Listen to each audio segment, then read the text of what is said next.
From the western home of spring training baseball, this is Brad Cesmat's Baseball AZ.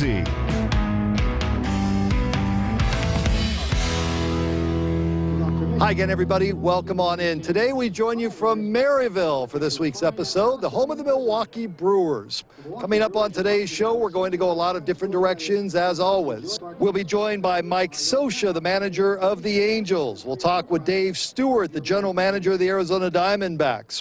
We'll take you over on the west side to one of the legends of the Valley, his restaurant, Marley's.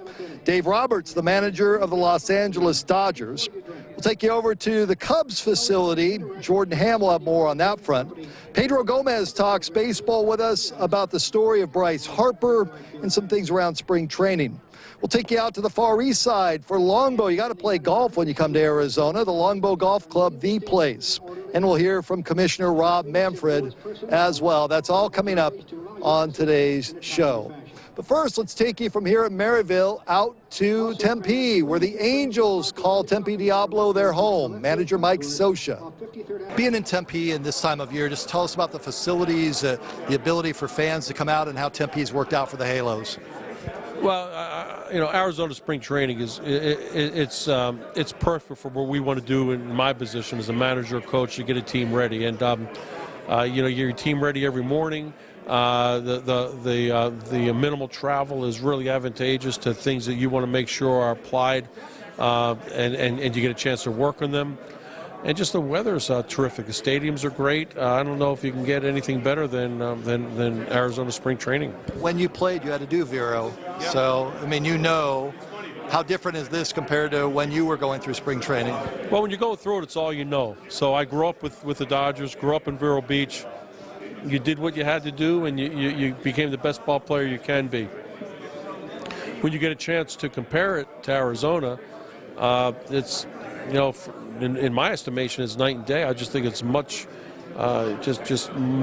more cohesive for what we need to do from training players and getting them ready out here in Arizona. For fans that are going to come out and watch the Angels that are fans, what are your biggest concerns you want to get addressed here in camp? Well, we have, like most teams, we have some question marks, and we certainly do. You're always worried about your rotation and the depth in your pen. But our problem last year was certainly on the offensive end, and we need some guys to step up and maybe provide more offense at certain positions than we had last year. When fans come out here, what will they experience coming into Tempe Diablo? Well, it's so fan friendly. I think Artie Moreno's done an incredible job of access to tickets, coming out there, access to players. You're going to be bumping elbows with players as you walk around from field to field. It's a great atmosphere, a great ballpark, and we're very excited to have that kind of a complex for our team. So let's get this week's show off and running. Dave Stewart, the general manager of the Arizona Diamondbacks, gets us started. He's shown some great leadership in our camp, and not necessarily by talking about it, but doing it. You watch him in his batting practices and his bunting practices, and he's working on the little things. You watch him in his fielding practice, he's working on the little things. We've had some pitcher-catcher meetings. He's been a participant in those meetings with sharing some of his thoughts about the game and how you go about your business in pitching. He's been a great addition. So you're seeing a lot more than every fifth day guy. And we were hoping for that, and he's proven that he's capable of doing that. Paul Goldschmidt just goes about his business, and so I don't ask you or others about him much because we just assume he's always there. Is he any different this spring? No. He's been at our facility since before the new year, getting his work in.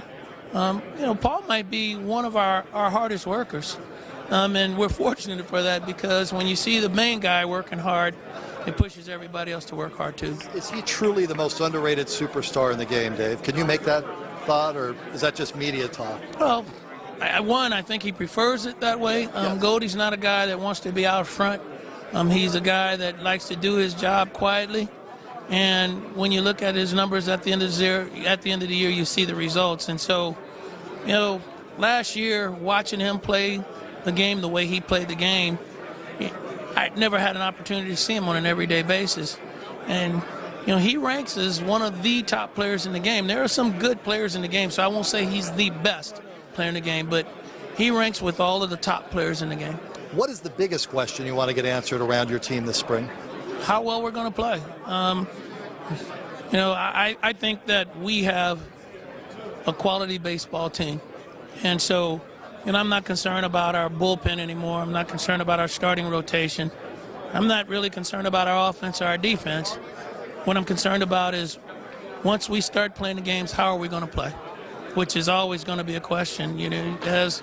As a player, you want to know how you're going to play, and you don't know until the bell rings. And so I guess what I'm saying is I'm ready for the bell to ring. When you come to Arizona for spring training, lots of great places to eat, but one of the iconic brands is named after a great Arizona sports figure. Let's introduce you to Marley's.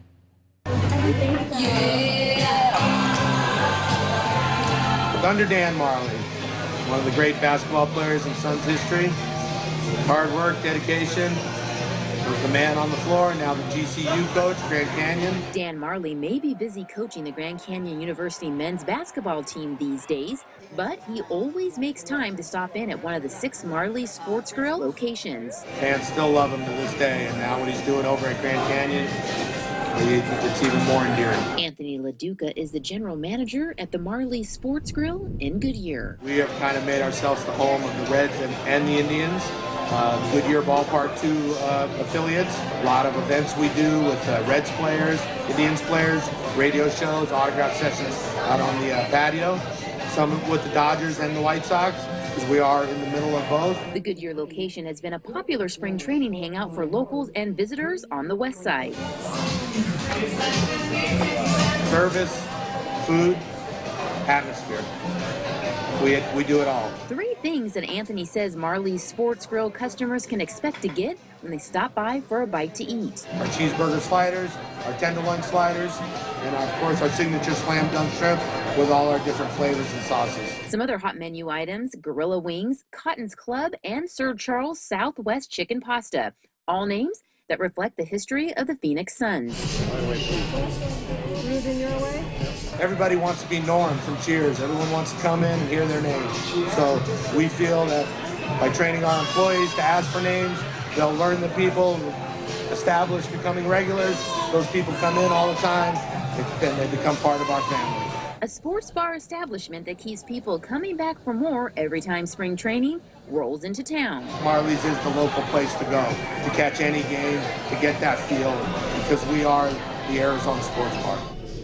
Still to come, how about the Dodgers here in spring training? We'll hear from their manager, Dave Roberts. We'll take you out to Longbow Golf Club, one of the great spots in Arizona to hit a golf ball when you're out here watching spring training. And much more as Brad Cesmat's Baseball AZ continues. The thing you learn as a young player, first time in big league spring training to the veteran players, is that consistency of preparation. You see that it just doesn't happen. You just don't show up on the field and become a great major league player. The preparation that a major league player has, I think, takes it to a new level. And spring training is a great window into that for our young players. Manager Craig Counsell of these Milwaukee Brewers looking forward to the start of the season. From there, we head further west out to the Dodgers over at Camelback Ranch and their new manager, Dave Roberts.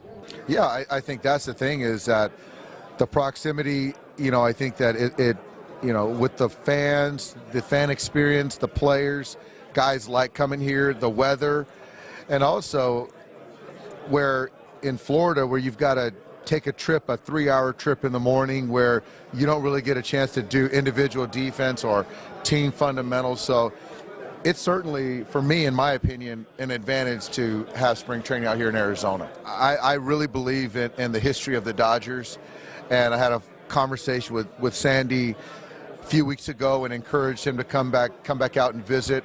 And so if and when that happens, we'll be very fortunate. But, having Manny Mota come out, Sean Green, Ron Say, Steve Yeager, Eric Gagne is going to be out this spring. So to have guys that have done a lot of things and set the foundation for this organization, Eric Karros, to have guys like that come and filter in with the current group of players is special. I think there's a certain style of play as far as being aggressive and taking extra bases, ball in dirt, and playing the right way. So, you know, in talking to the coaching staff, we have certain ways that we feel a major league team should play on the offensive side and defensive side. So I really don't care to speak to Donnie's style, but I do really feel it's important to use your entire roster. So to try to keep guys involved, and it kind of plays to the makeup of our roster because we've got a lot of depth on the pitching side and on the position player side. From the Dodgers facility, we take you over to the east side to Sloan Park. Jordan Hamm joins us from the Cubs facility in Mesa. We're here at Sloan Park, the spring training home of the Chicago Cubs, where expectations are sky high for the Cubbies this year. They made a deep playoff push last year, hoping to make it to the World Series this year, and they added some big weapons to make that push. Jason Hayward, Ben Zobrist, John Lackey. They even brought back Dexter Fowler very late, right before camp, to help bolster that outfield, and they already have such a solid lineup with Anthony Rizzo, Chris Bryant, Kyle Schwarber in the meat of that lineup, and an arsenal of arms with Jake Arrieta, John Lester, and the aforementioned John Lackey. Even though there are some high expectations for the Cubbies this year, they aren't showing it in the preseason workouts. Seems like they're very loose. Joe Madden leading the way with that, whether it be with a hippie van or organized team breakdowns, things like that. They're really having a lot of fun as they gear up for this title run in 2016. One of the hot-button issues in baseball over the last week has been some of the comments made by Bryce Harper about livening up the game of baseball. Rich Gossage, remember the Goose, he went back and forth with Bryce Harper as well. Pedro Gomez, ESPN Baseball Insider, joined me earlier in studio to talk about the issue. Goose Gossage, Bryce Harper, coming into the news cycle, we can never predict in sports. That's what's great about sports, right? I never thought Goose Gossage and Bryce Harper would be linked together, but they are. And do you come down on the side of Gossage? Do you come down on the side of Harper? I come down in the middle, not on Gossage's initial comments. I thought those were foolish and sounded like get off my lawn guy. But I do think once he explained himself further about having gone through the tough stuff, the strikes and all of that, I thought that there was some good stuff there that he said. Where do you come down on Harper and Gossage this last week? Well, like you, I think I take a little bit of both. And not that I'm a centrist necessarily. I'm more along the lines of what, I'll be honest with you, I'm more along the lines of what Gossage said initially. I do think that you have over-analyzing taking place in baseball over the last few years. And you're not really looking at the person and what he brings to the table. You're just looking at numbers, and numbers do not tell you what type of person that is inside. So I'm more inclined to go with Goose on that. Not everything, of course, because it is, like you say, it's the angry old man, get off my lawn type of stuff. But I think there is something to what he said. In Harper's case, yeah, I'm more likely to go toward the middle. I just think that and you know what, Brad, at the end of the day, this is all good. We're talking baseball. Yeah, no, we're talking baseball. Yeah. We're talking about, hey, no, I believe this. No, I believe that. That's all good. This is good for the sport for it to be talked about along these lines. But not a negative. But let me jump in here. But Bryce Harper is saying, quote, baseball is tired. It's a tired sport. Does he have a point? You see kids not as involved as they used to be with baseball. Right. Tired? No, I don't think it's tired by any means. But you don't see the young fans as much as when we were kids, let's say. And that is something that baseball is very concerned with. They are. The commissioner's office is concerned with that. So, Bryce Harper's a flashy type player. He is into bat flips and things like that. So, he's going to be an advocate for more emotion in the game, more personality in the game. And I don't necessarily think that's a bad thing. I don't think football was ruined at all by touchdown celebrations. And there was a time when those were coming in vogue that a lot of old school, old guard football players said, this is going to be the downfall of the game. The game is more popular than ever. I'm not saying it's because of the celebrating, but it attracts a certain demographic, And I think you still keep the true fan of the game. They may shake their heads at it, but they're not going to leave the sport. So, it's something that football went through about 20, 30 years ago, and I think baseball may be at the very beginning of going through a similar stage. But wasn't some of this when Puig came up, okay? And Puig is a different case than Bryce Harper. Like if Puig said this, I don't think it would polarizing. Yeah, totally different. But Puig was doing some things when he first came up that had even old ball players, old school ball players, not happy at all with him. Okay, but he can't grab the whole sport like Bryce Harper, as you pointed out accurately. It's been front page stuff for over a week now of what Bryce Harper said, and it's not going away. And he's about the only guy I think that could have that type of voice in the game at this day and age. And kudos to him for taking the stage, because a lot of times you see young ball players who want nothing to do with anything halfway controversial. So right. I applaud him for saying, no, I want to talk about this. I don't think that's a bad thing at all. And in this particular case, I think we are seeing a changing of the guard, so to speak. You're right. Puig came in, had no credentials whatsoever to be doing what he was doing. And that really offended a lot of people as well, the fact that he had never done anything, and who is he to do this? Bryce Harper has already, in a short period of time, accomplished quite a bit.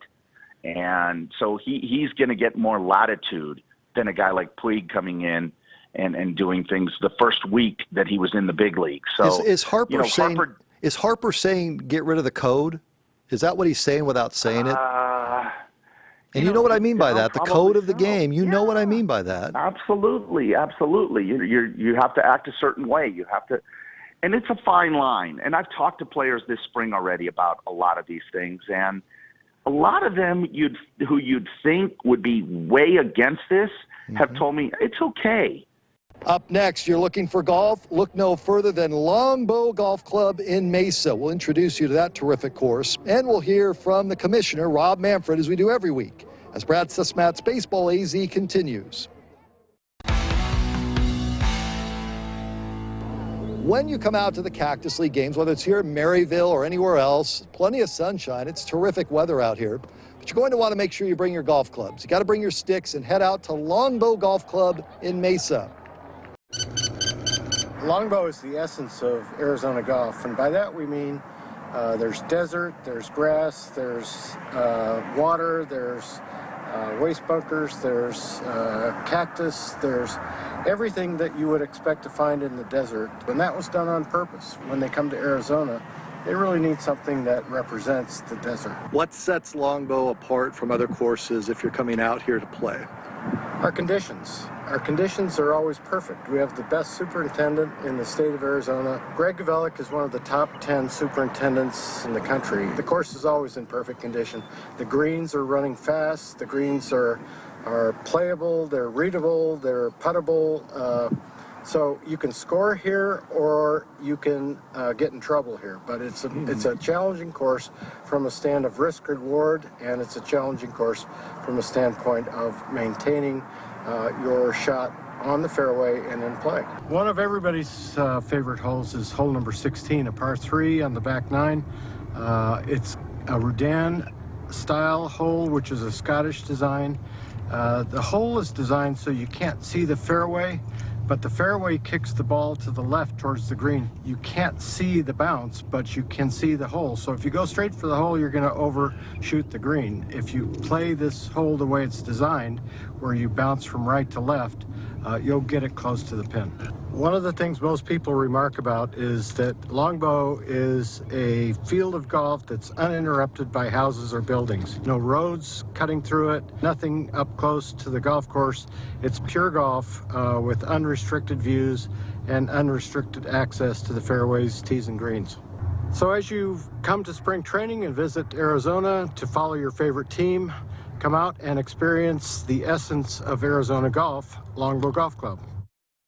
And as we put a wrap on this week's show, we hear from Commissioner Rob Manfred, another edition of what's going on in the game of baseball through the commissioner's eyes.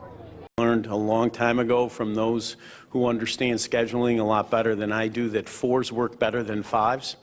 And the idea of having nice even numbers in each league would be a good thing. Having said that, I think the best I can tell you about the timeline, it's not immediate. It is certainly not a topic that we would even begin to consider until we have a new basic agreement in place. It would be crazy to do that. And we have not taken any of the steps beyond, sort of thinking about the possibilities. There's no process in place and therefore no timeline. And from here in Maryville, we're going to go take in some Cactus League action now. It's a great day to watch the Brewers take on the White Sox. I'm Brad Cesmat. We'll see you next time.